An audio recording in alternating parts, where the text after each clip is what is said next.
Ricardo, ¿cómo vivís estos días de aislamiento social? A ver, no hay una respuesta lineal. Ya son casi, a ver, casi 40 días o más, me parece. Por un lado, te diría que razonablemente bien. No somos nosotros los que deberíamos quejarnos. Creo que hay millones de compatriotas que la pasan realmente mal, que viven en condiciones muy difíciles. A partir de ahí, de cierta comodidad, los libros, buena música, películas, con quienes charlar y compartir, ya eso te ameniza mucho la situación. Por otro lado, es una época, un tiempo de reflexión, de preguntas, de inquietudes, de lecturas, de escritura. La verdad es que es algo absolutamente distinto, inesperado, es una mezcla de azar y de circunstancia un tanto extraordinaria, ¿no? Muy desafiante, como si algo de nuevo tipo se abriese y nos ofrece la oportunidad de mirar con otros ojos. Cuando uno siente conmoción interna, la exterioridad también empieza a manifestarse de manera distinta, ¿no? Entonces, por un lado, me parece que yo lo vivo como una oportunidad para repensar, para romper ciertas estructuras un poco cerradas, para tratar de calibrar por dónde andamos, descifrar un poco los misterios de este tiempo histórico, social, político, económico, ecológico. Todo se mezcla y al mismo tiempo nunca como ahora se corrieron tanto los velos, ¿no? Tenemos la realidad demasiado cruda, demasiado real, quizás usando un término más psicoanalítico. Es como si la crudeza del mundo, la crudeza de la realidad, la crudeza de la sociedad, la crudeza de lo humano, estuvieran ahí sin mediaciones, sin subterfugios, sin eufemismos.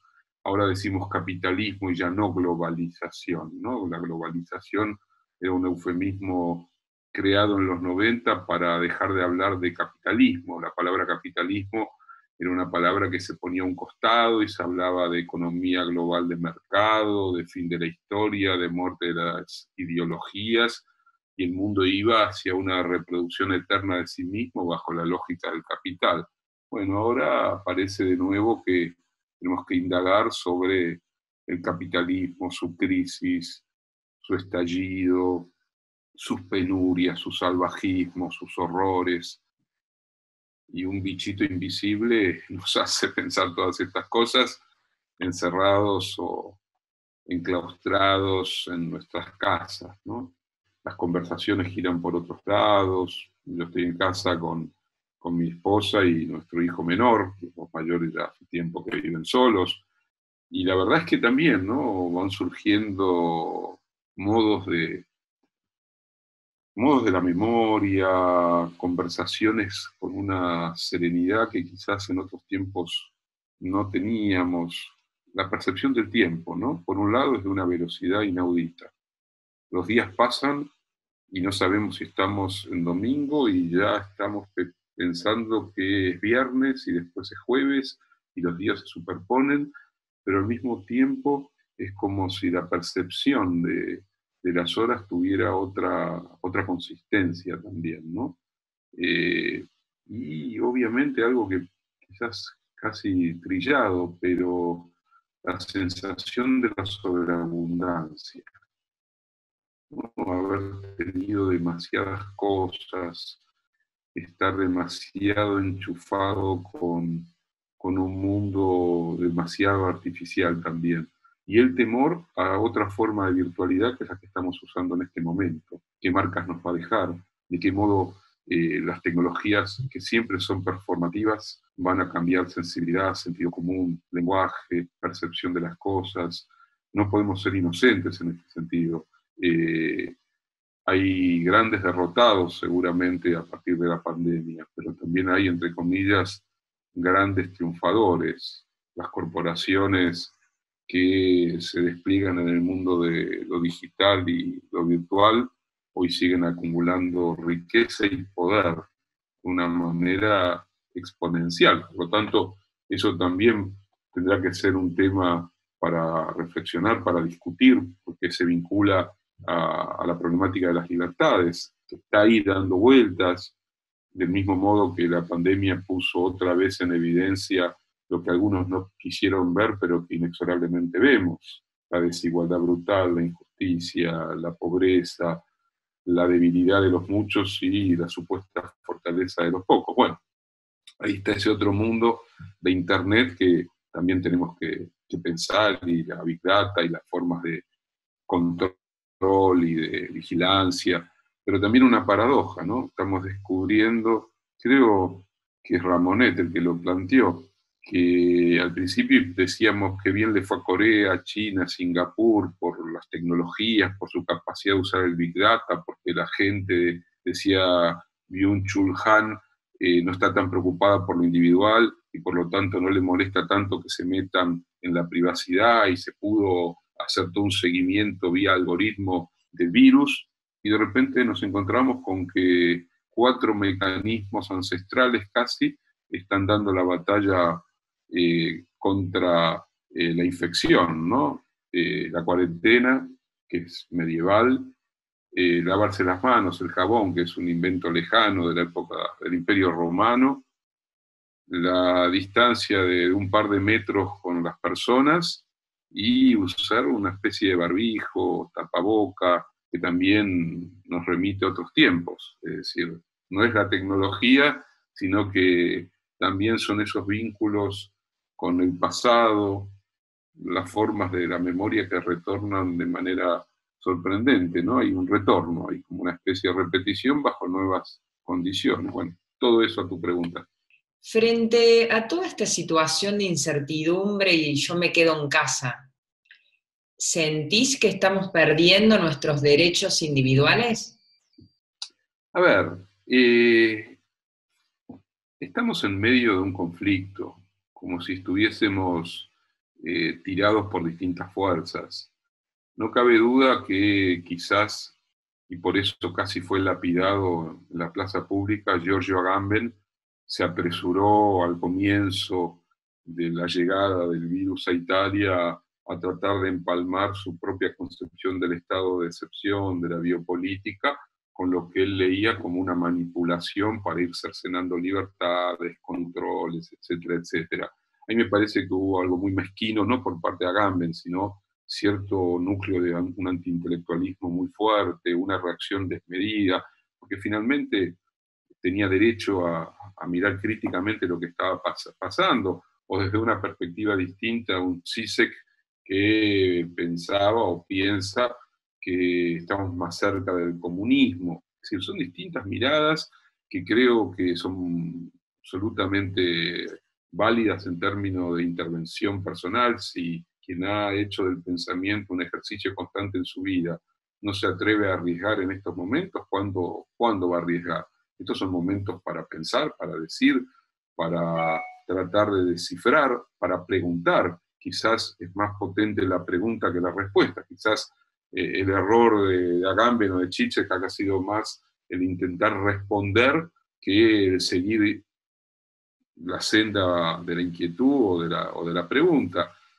Por eso me parece que sobre las libertades es algo muy complejo. Quizás estamos poniendo en evidencia que hasta ahora hemos pensado la libertad solo desde el punto de vista de su construcción liberal clásica: la libertad asociada al individuo, la libertad asociada a la propiedad, la libertad es patrimonialista, la libertad es autorreferencial: soy dueño de mi cuerpo, soy dueño de mis decisiones, tengo la libertad de disentir, la libertad de caminar, la libertad de hacer lo que quiero, y si hay una fuerza externa que me impide el ejercicio de mi libertad, estoy frente al autoritarismo, el totalitarismo, etcétera, etcétera. Y hemos olvidado que la libertad tiene otras dimensiones, que tiene otras historias, que no hay una libertad que empieza solo y exclusivamente con John Locke, que hay una libertad que también tiene que ver con lo común, con lo compartido, con lo que uno entrega porque el otro lo necesita, porque la libertad se construye no en la celda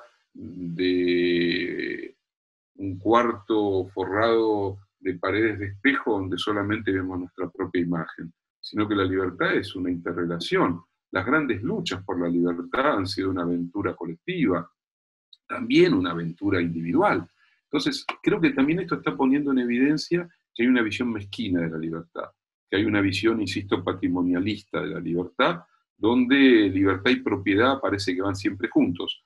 Igual que nos dijeron que capitalismo, mercado y democracia son trillizos, nacieron del mismo vientre y se despegaron juntos y tomaron de las mismas tetas. Y descubrimos que no es así, que la democracia se construyó en una lucha persistente contra un sistema muy injusto, desigual y depredador, como ha sido históricamente el capitalismo, que es posible un maridaje entre grupos concentrados del poder económico y formas radicales de autoritarismo y de totalitarismo político. Lo vimos, por ejemplo, en los años 20 y 30 del siglo pasado, cuando, por ejemplo, el gran capital alemán se alió al régimen nazi, o cuando gran parte del capitalismo mundial vio que el fascismo podía ser una alternativa para frenar al comunismo. Y también lo vemos ahora, lo vemos con Bolsonaro en Brasil, donde hay una asociación entre una especie de neofascismo, para llamarlo de alguna manera, un autoritarismo patológico, y una economía gobernada por un ministro que es un ultraliberal. Fue el caso de Trump en Estados Unidos. Quiero decir, también hay un maridaje posible entre el neoliberalismo y neofascismo, con lo que el concepto de libertad, si solo lo asociamos al mercado, a la mercancía, a la propiedad y a la tradición liberal, estamos en problemas. Dicho esto, creo que obviamente el día después vamos a tratar una lucha muy grande, muy significativa, contra la fascinación tecnológico-crática. A mí me gusta decir medio en broma que me imagino una humanidad que va a ir en peregrinación hacia Silicon Valley, se va a postrar ante los dioses de la digitalización del mundo y los va a adorar como si fueran los grandes salvadores. Creo que tenemos que hacer mucho para romper esa monotonía de la técnica, esa especie de sacralización de Internet o de Zoom o de Google o de lo que fuere. No va a ser sencillo porque avanza por todos lados el teletrabajo, están quienes quieren transformar la educación en cada vez más en una relación vía Internet. Y bueno, están ahí también todas las líneas tiradas de lo que significa romper la posibilidad de separar la vida íntima del trabajo, lo público de lo privado. Ya eso se lo veía antes de la pandemia, y la pandemia lo que hace es multiplicarlo para aquellos que, entre comillas, tienen supuestamente la suerte de poder trabajar online desde sus casas. Están aquellos que no pueden hacer absolutamente nada. Entonces, yo te diría que es una pregunta y es una enorme perplejidad qué le va a pasar a la libertad, cómo será nuestra libertad. De una peste no se sale de la misma manera. Digo, a lo largo de la historia de los seres humanos, la relación con la peste, con la muerte, con esa otredad monstruosa en un punto, implicó mutaciones, transformaciones, novedades. No veo por qué esta situación sea distinta. Es más, nunca habíamos experimentado una pandemia de alcance planetario como la que hoy estamos viviendo, por, por la lógica de las redes, de la mercadolatría contemporánea y del turismo contemporáneo y de la circulación de los capitales y de los cuerpos y de las mercancías a nivel global. La pandemia es global. Eso implica que va a haber cimbronazos gigantescos y, paradójicamente, a esa pandemia que es global y que ha planetarizado su propio desarrollo, una de las respuestas es un cierto arcaísmo nacionalista, un atrincheramiento hacia el interior de las fronteras, el avance que ya estaba antes, pero que ahora crece más, pero que algunos llaman los etnonacionalismos, las extremas derechas que están regocijadas porque descubren de nuevo que lo nacional, entendido desde una perspectiva biologista, étnica, ligada a la tierra, a la sangre, Italia para los italianos, Francia para los franceses, Argentina es medio difícil, pero para los argentinos, porque somos una mezcla un tanto extraña, ¿no? Pero hay allí asomando una especie de nacionalismo complejo que es expresión también del enmudecimiento de los organismos internacionales, también el fracaso salvaje. No hay Naciones Unidas, no hay Organización Mundial del Comercio, la Organización Mundial de la Salud está muy desacreditada, el resto son siglas vacías. Bueno, son preguntas, ¿no? Que vienen también alrededor de la pregunta por la libertad. Porque la libertad es también libertad política, libertad para vivir con la diferencia, libertad para aceptar al otro y no para tolerarlo. Entonces todo eso es parte de una misma situación inquietante respecto al día después. Ricardo, sos uno de los asesores de nuestro presidente. ¿Qué opinas de las medidas que está tomando el gobierno? A ver, yo creo que desde el primer momento se eligió un camino que yo creo que es el articulador y el que define la distancia ética, política y cultural entre lo que piensa Alberto Fernández y lo que piensa su gobierno y lo que piensan los poderes económicos y mediáticos en la Argentina y en el mundo. Priorizar la vida, la salud y hacerlo enfáticamente poniendo en juego la economía es también plantear que hay que ir más allá, por supuesto, del neoliberalismo, porque el neoliberalismo es la economización de todas las esferas de la vida. No hay nada de la vida que quede por fuera de lo transable, lo mercantil, la tasa de ganancia, etcétera, etcétera. La salud. La salud fue uno de las joyas que el neoliberalismo capturó, que desmembró en términos de salud pública, que convirtió en un negocio fabuloso a través de la industria farmacéutica, a través de las grandes aseguradoras, que son las que hicieron casi de manera cancerígena expandirse como un virus la privatización de la propia salud y fueron vaciando a la salud pública. La paradoja es que muchos que aplaudieron el avance sistemático de las privatizaciones y el achicamiento de los ámbitos públicos son los que hoy le piden al Estado que salga el Estado a resolver los problemas que obviamente la medicina privada no puede resolver porque está organizada para el negocio y no para una pandemia o para la prevención. Entonces yo diría, el gobierno tomó una decisión y esa decisión tenía que ver también con algo que Alberto planteó en el discurso inaugural, que fue aquello de primero los últimos. En un país muy dañado, económicamente destrozado por 4 años de neoliberalismo y una larga herencia de un ciclo histórico previo, que fueron 25 años de neoliberalismo entre la dictadura de Videla y la crisis del 2001, con una interrupción de 12 años de los gobiernos kirchneristas, la Argentina ha sufrido enormemente y el Estado social, que fue muy importante en nuestro país a lo largo de gran parte de la segunda mitad del siglo pasado, fue desguazado en la década de los 90 por el menemismo y vuelto a desguazar y a endeudar por los 4 años del macrismo. Por lo tanto, hacerse cargo del gobierno era hacerse cargo de una situación económica, social, extremadamente endeble y con un endeudamiento escalofriante. A eso se le agrega nada más ni nada menos que la pandemia, una situación que tiene al conjunto del planeta sin saber muy bien cuándo y cómo terminará lo que estamos viviendo. La vacuna sigue siendo quimérica todavía, está ya lejos, los científicos discuten entre sí, todavía no termina de descifrarse bien qué es este virus, cómo muta, que no está mal, porque a la mitologización de la ciencia por parte de la sociedad, la ciencia le dice a la sociedad, aunque no lo quiera decir así, que no es absoluta, que no lo sabe todo, que no lo puede explicar todo y menos resolver todo, lo mismo que las tecnologías. Entonces, desde ese punto de vista, creo que la decisión del gobierno ha sido una decisión ligada a tratar de proteger a los más débiles, liberando enormes recursos que, por supuesto, no alcanzan.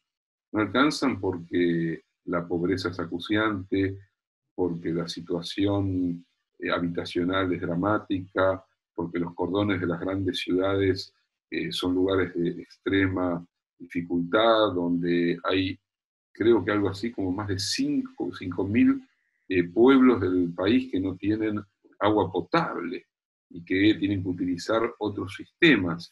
Es decir, la situación argentina es una situación difícil como la de la mayoría de los países pobres y periféricos del mundo, pero hay distintas formas de atacar esto. Está la forma neoliberal al modo de Perú o de Ecuador. No sé si tuviste la oportunidad de ver esas imágenes de miles y miles de peruanos y peruanas del interior del país que viven miserablemente en Lima, yéndose, caminando a sus pueblos, que pueden ser a cientos y cientos de kilómetros, porque no tienen qué comer. Me parece que la respuesta del gobierno argentino ha sido una respuesta rápida, importante, tratar de llegar con alimentos, con el dinero que necesitan los que menos tienen, e incluso también, por supuesto, tratar de ayudar y proteger a los pequeños y medianos industriales y comerciantes, los profesionales, los cuentapropistas, los trabajadores informales. Hay que hacer mucho más, yo creo que hay que avanzar mucho más. Creo que estamos alrededor de 3 puntos o 4 del PBI en términos de colocación de dinero para satisfacer una demanda social muy, muy dura, pero hay que crecer todavía mucho más. Hay que romper todas las coordenadas de la ortodoxia económica que nos devoró durante todos estos años, ¿no? Y hay que salir de la idea del equilibrio fiscal, de que el déficit es malo, que las metas de inflación, que esto, que lo otro, para ser profundamente heterodoxos, ¿no? Y creo que Alberto está también haciendo un aprendizaje muy rápido. Cada día es un día de aprendizaje. Yo lo escuchaba el otro día, no dejó de sorprenderme gratamente, hablando de cuestiones ambientales como nunca lo había hecho antes, diciendo, no sé si tuviste la oportunidad de escucharlo, pero diciendo que durante años los países del planeta y sobre todo los más ricos estuvieron discutiendo interminablemente cómo resolver en lo posible el calentamiento global, cómo impedir que el cambio climático nos lleve puestos a todos, y que era necesario cambiar la matriz, salir de los hidrocarburos que generan dióxido de carbono, los combustibles fósiles, e ir a formas de energía sustentables, alternativas. Y decía Alberto, los países no se pusieron de acuerdo porque se horrorizaban frente a la posibilidad de que caiga 4 puntos el PBI mundial, si se hacía esa transformación energética. Y resulta, dice, que ahora probablemente la cifra descomunal, como diciendo, se podía haber hecho. Quiere decir que estamos obligados a hacerlo, porque todo va a ser peor si no empezamos a redefinir concepciones productivas, formas de industrialización, formas de vivir, formas de vincularnos con la naturaleza y con la vida animal sobre todo. Esto se va a reiterar, porque este no es un virus que llegó de sorpresa, azaroso, no fue un murciélago que se perdió porque le funcionó mal su radar y fue a parar donde no tenía que parar y fue vector con otro animal que a su vez fue el vector que contaminó al primer ser humano en el sur de China.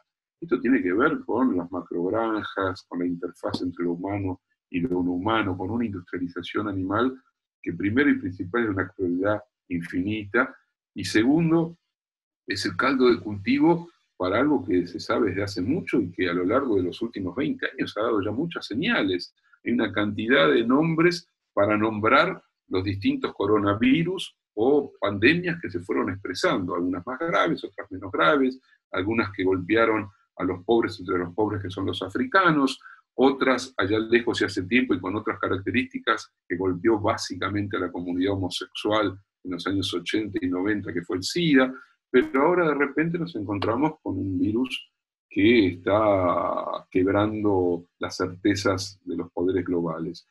Y volviendo a tu pregunta, creo que es muy clara la diferencia. Cuando, ya no me acuerdo hace cuántos fines de semana pasados, porque los tiempos se te mezclan, pero ese domingo a la noche que Alberto, con nombre y apellido, usó un adjetivo para retratar a aquellos que echan trabajadores, y haciendo referencia a Roca y a Techín dijo, son miserables. Desde ese momento se rompió un tenue pacto que existió desde el 10 de diciembre de gobernabilidad, para decirlo de alguna manera, donde los grandes grupos económicos, en la medida que la Argentina estaba destrozada y el macrismo había hecho un daño gigantesco, eran como, aceptaban que las cosas fueran a un ritmo más calmo y que había una negociación de deuda y qué sé yo cuánto más. Eso se rompió en mil pedazos. Lo último que vimos es hace 2 o 3 días, los cacerolazos, que en realidad, cuando uno lo piensa un poco, resulta absurdo, pero no es absurdo, ¿no? Estamos frente a la lógica del resentimiento también. Dostoyevsky, en Memorias del Subsuelo, hace ya muchísimo tiempo, retrató por primera vez el miedo y el resentimiento del pequeño burgués. Sartre, en La cuestión judía, retrató el miedo del antisemita. Hoy es de libro, es del manual. Han asusado miedos atávicos, prejuicios profundos, el mal que también habita la condición humana para transformar a una parte de esta sociedad en odiadores seriales, ¿no?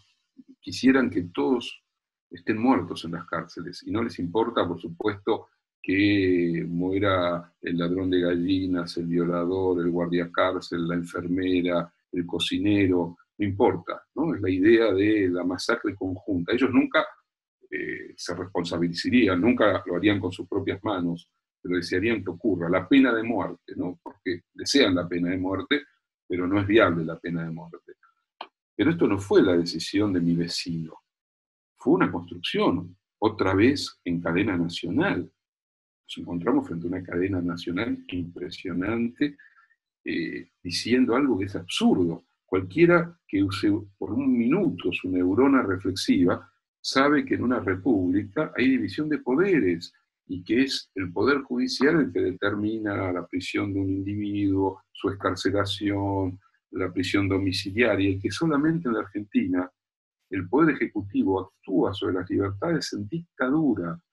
Estar a disposición del Poder Ejecutivo Nacional, el PEN, era una sigla terrorífica entre el 76 y el 83, que suponía que uno podía ser arbitrariamente detenido por el Estado, que tenía más suerte que el que era chupado por la máquina de desaparición, porque se iba a parar a un campo de exterminio normalmente, y el que iba a parar a Devoto o a La Plata o a Rawson tenía la chance de sobrevivir porque era un preso legal.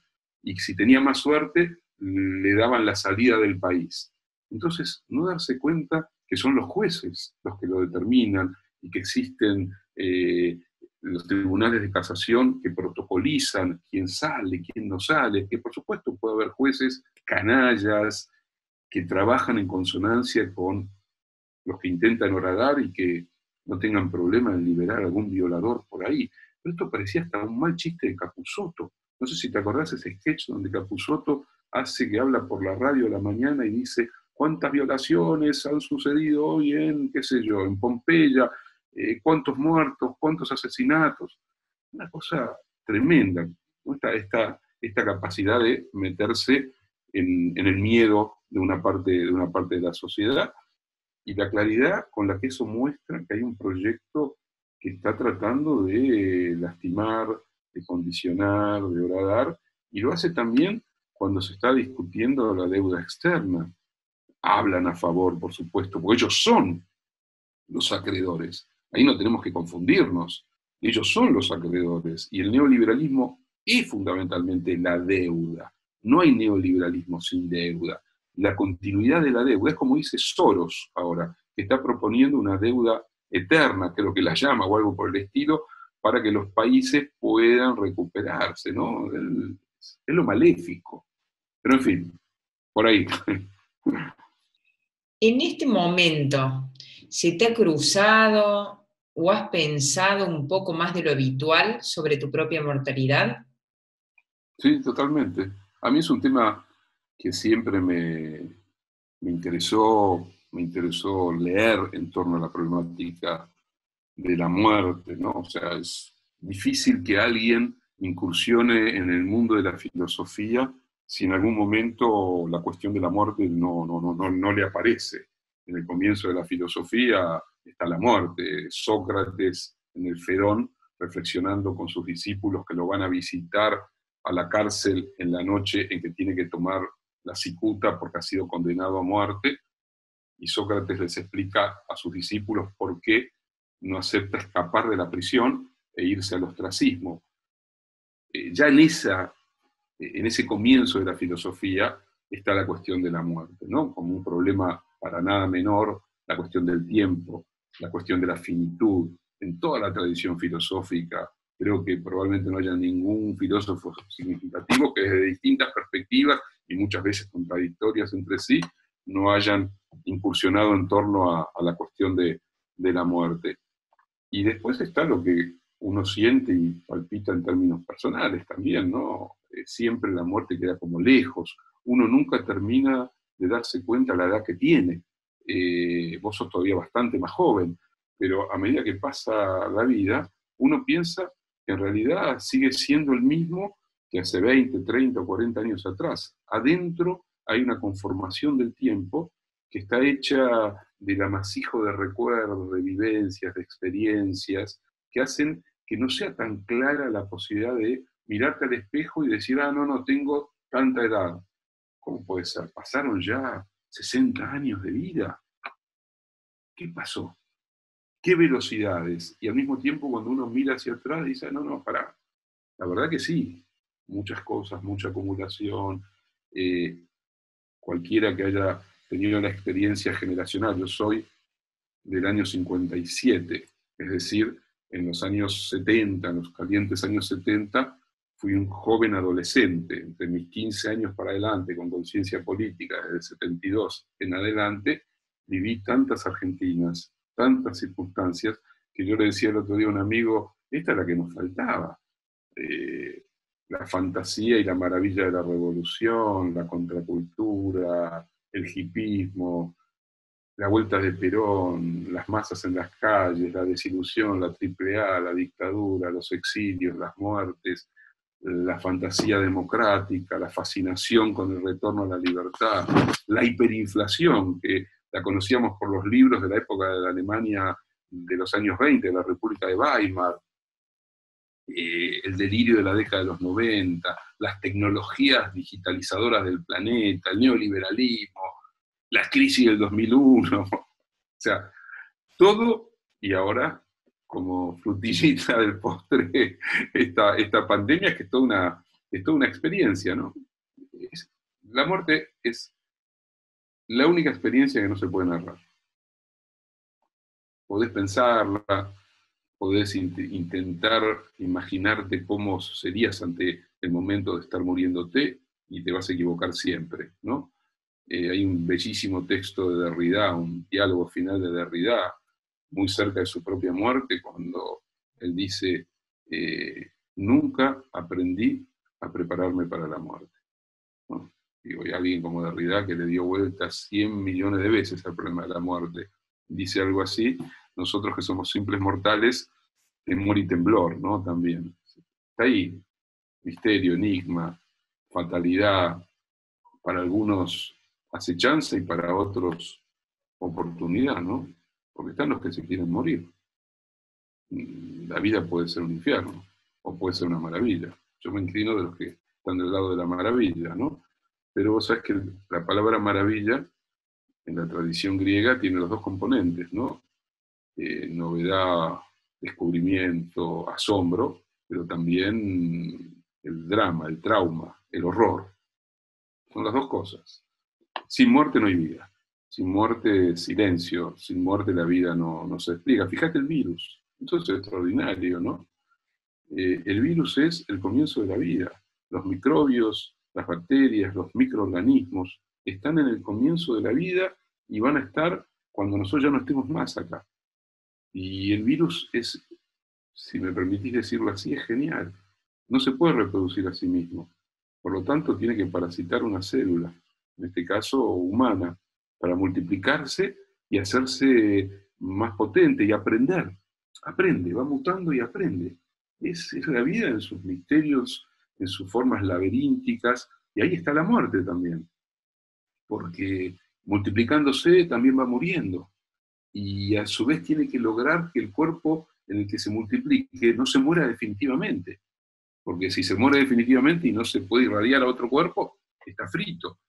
Entonces hay que aprender un poco también del virus, ¿no? Es una paradoja, pero es así, nos confronta muchas de estas cosas. No hay una respuesta que uno puede decir, por acá va, podés escribir mucho, leer mucho, la literatura ha trabajado la muerte. La novela de mi vida es La montaña mágica de Thomas Mann, ¿no? Es el libro al que vuelvo, y en esta pandemia cada tanto lo vuelvo a leer. Es una novela de esas 700 páginas, novela de ideas, en un hospital para tuberculosos en los Alpes suizos a principios del siglo XX, y ahí se discute de todo, pero el personaje principal, si querés, es la muerte y la enfermedad.